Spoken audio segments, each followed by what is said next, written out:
everyone! Ako nga pala si Pamela Evangelista, Quality Analyst at 9 months na ako dito sa Madrid, Philippines.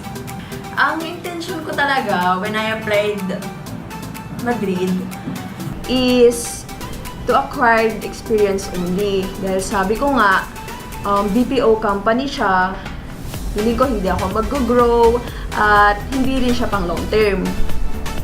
May mga bagay kasi akong kinukonsider nung nag-a-apply ako or naghahanap ako ng work. First is the boss or the management. Second is the co-employees.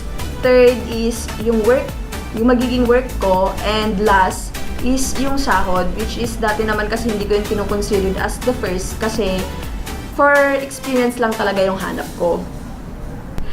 Pero when I finally got into Madrid, my expectation turned 180 degrees. As in, bumaliktad talaga. Dahil grabe yung pakikitungo at kultura ng bawat isa.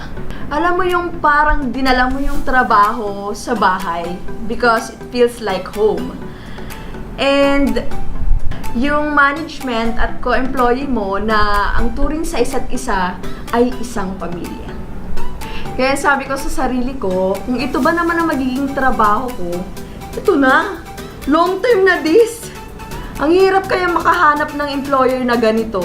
Bukod sa sumusweldo ka na, may pamilya ka pa. San ka pa? Dito na, di ba? Thank you, Madrid, Philippines!